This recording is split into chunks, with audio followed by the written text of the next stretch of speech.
এবার এসে তাকে পরীক্ষা দিয়েছে কদমতলা মাদ্রাসা। ওর বাড়ির থেকে ডাকি নিয়ে ট্রাফিক মোড় অর্থাৎ শাহভারতের সামনে নিয়ে এই ঘটনা ঘটাইছে। ওর বাড়ির থেকে ডাকি নিয়ে গেছে, ডাকি নিয়ে জুলুম যা করছে ওখানেই করছে। ও বাড়ি থেকে ডাকি নিয়ে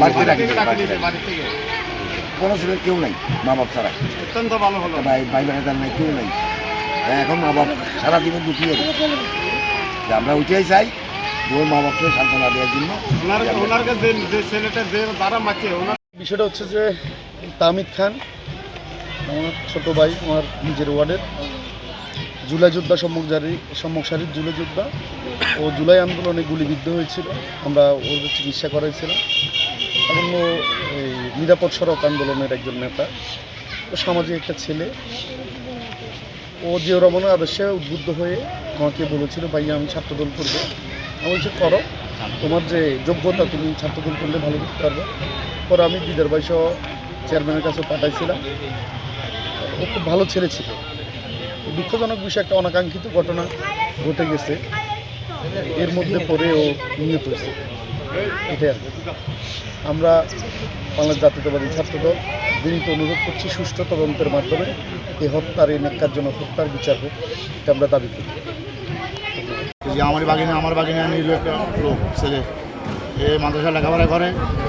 উনির সাথে কারোর সাথে দ্বন্দ্ব নাই, কারোর সাথে পর্যা নাই, কোনো ঝগড়া নাই। উনি কম দল করে না, উনি লেখাপড়া করে।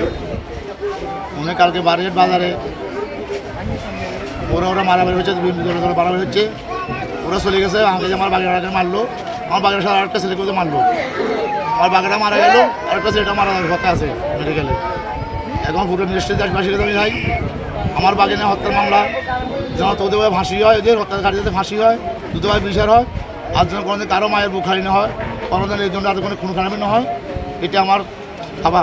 মিরসরাইতে গত 5 আগস্ট স্বৈরাচার পতনের পর থেকে আমরা দেখে আসছি, আমাদের বিভিন্ন রাজনৈতিকভাবে সবাই যখন মাঠ পর্যায়ে যখন সবাই কাজ করা শুরু করছে, তখন স্বৈরাচার আন্দোলনের সর্বপক্ষে বৈষম্যবিরোধী ছাত্র আন্দোলনের, যার মাধ্যমে আমরা 5 আগস্ট স্বৈরাচার পতন করেছি। এবং আমাদের সাথে যত রাজনৈতিক দল আছে, বিএনপি, জামাত, ছাত্র শিবির, ইসলামী আন্দোলন, সকলে আমাদের সাথে ঐক্যবদ্ধ হয়ে আমরা স্বৈরাচার পতন করেছি। এর পরিপ্রেক্ষিতে 5 আগস্টের পরে যখন আমরা দেখেছি মিরসরাইতে বিভিন্ন ধরনের রাজনৈতিকভাবে খুন, গুম, তারপর আপনার চুরি, ডাকাতি, ছিনতাই, এগুলো অধিক পরিমাণে বেড়ে গেছিলো।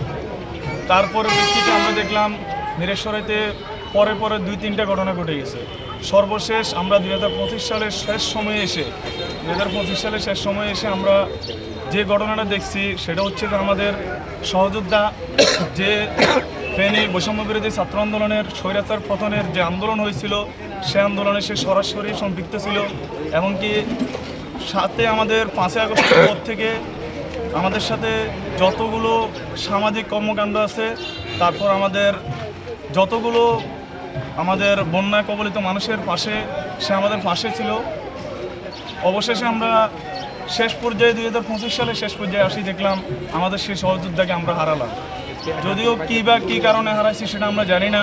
গতকাল রাতে যে ঘটনাটা শুনছি, এখানে কিছু 2 গ্রুপের নাকি সংঘর্ষ হয়েছিল। সেই সংঘর্ষের পরে তাকে নির্মমভাবে হত্যা করা হয়েছে। এবং আমরা বৈষম্যবিরোধী ছাত্র আন্দোলনের পক্ষ থেকে এটাই সরকার এবং প্রশাসনের কাছে এটা আবেদন জানাতে চাই, আমাদের সহযোদ্ধা তাহমিদ খান ওর হত্যার সুষ্ঠু বিচার এবং আসামির সর্বোচ্চ শাস্তি ফাঁসির দাবি জানাচ্ছি।